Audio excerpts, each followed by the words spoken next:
আমি 2021-এ আমি শুনতে পারি যে জানতে পারি যে আমার হাজবেন্ড আর একটা মানে বিয়ে করেছে। মোট কটা বিয়ে হলো তাহলে? 3টে।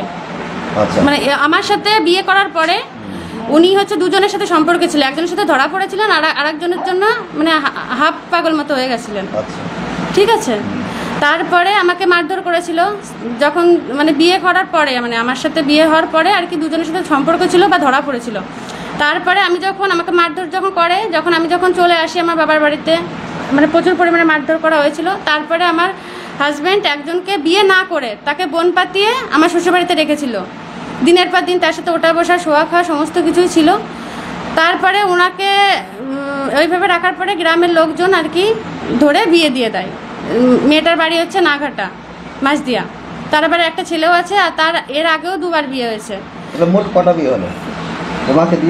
আমাকে দিয়ে মোট 3টে বিয়ে করেছে। আর দুজনের সাথে আলাদা, মানে আমি যখন সংসার চলাকালীন দুজনের সাথে উনি সম্পর্কে ছিলেন।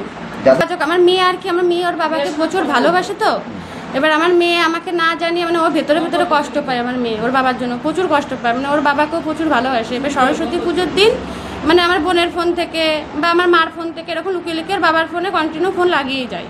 তারপরে একদিন এই সরস্বতী পুজোর দিন ও ফোন করার পরে ওই আমার হাজব্যান্ড যে মহিলাকে নিয়ে আছেন 3 নাম্বার, উনি ফোন রিসিভ করে আমার মেয়েকে বলছে যে কে বলছো, কোথা থেকে বলছো, হিন্দিতে বলছিল।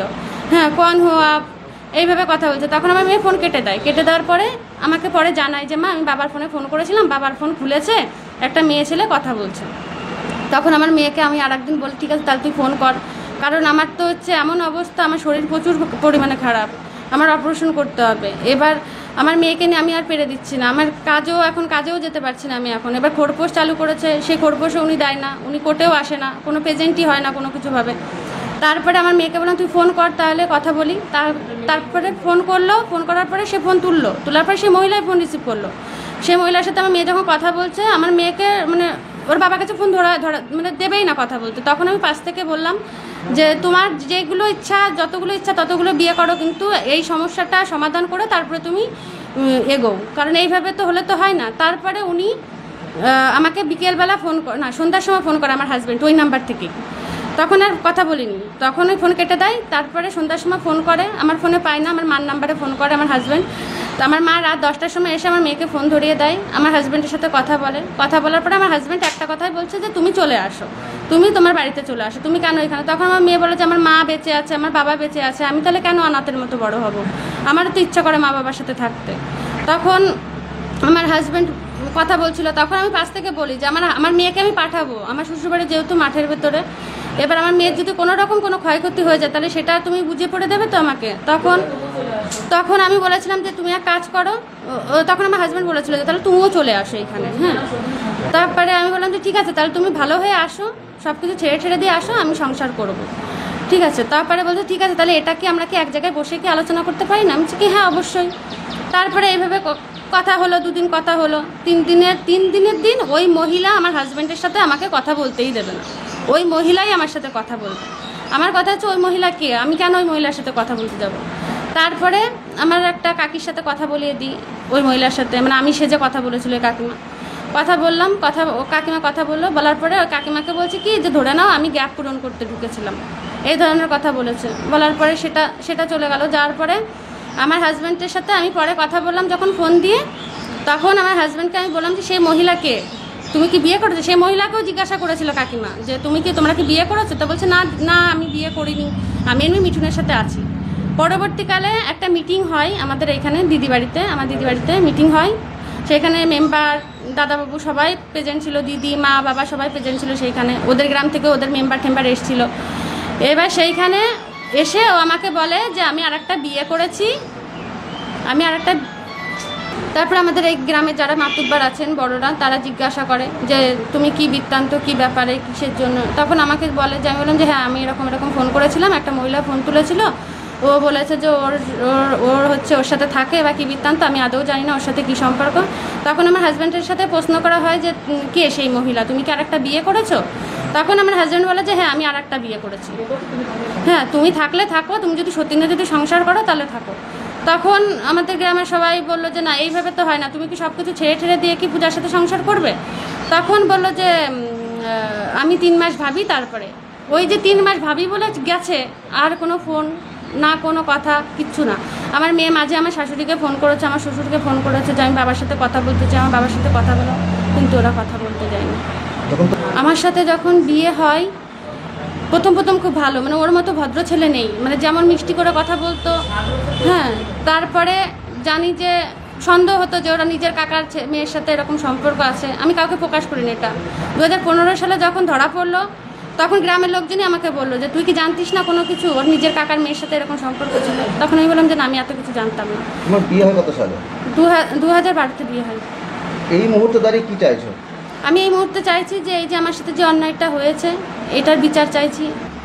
আমরা সেটাই চাইছি, কারণ আমার ননদ তো এইভাবে সারা জীবন পড়ে থাকতে পারে না, ওরও তো একটা ভবিষ্যৎ আছে, ওর জীবনটা তো এভাবে কাটতে পারে না।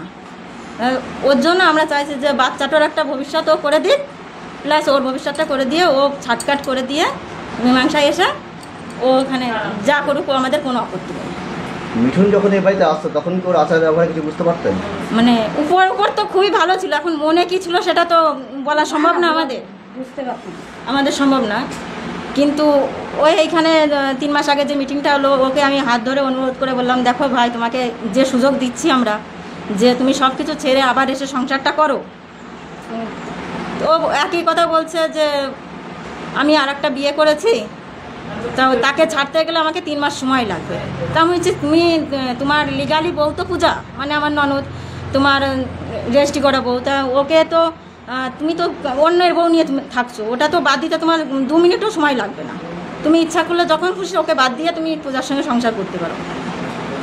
তো বলে আমি ভেবে দেখছি, বাড়িতে যাই ভেবে দেখছি, এরকম বলে চলে গেল। তো গেল, আর এদিকে কোনো যোগাযোগ করলাম। আমি বারবার বললাম তাহলে মেয়েটার সঙ্গে তো যোগাযোগ রেখো, তোমার বাচ্চাটা তো তোমার অন্যের বাচ্চা, তোমাকে বাবা বলে ডাকে, তোমার নিজের বাচ্চার বাবা ডাকটা তোমার শুনতে কি ভালো লাগে না?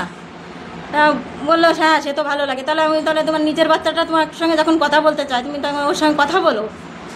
তো বলছে হ্যাঁ বলবো, বলে আমাকে এই কথা বলে ও যে গেল, আর এদিকে কোনো যোগাযোগ করলো না, মেয়েটার সঙ্গে কোনো কথা বললো না। আর এই সম্পূর্ণ দায়ী হচ্ছে ওর বাবা মা। ও বাবা বলে যে আমার ছেলে, এখন আমার ছেলেকে অন্যায় করলে আমি কি মেরে ফেলবো? তোমার ছেলে হলে কি তুমি মেরে ফেলতে? ছেলে করে ফেলেছে, আমি কি করব? ইদানিং বলা হলো তাহলে তোমার নামে যে সম্পত্তি আছে আমার ননদের নামে লিখে দাও, দিয়ে মিটিয়ে নাও।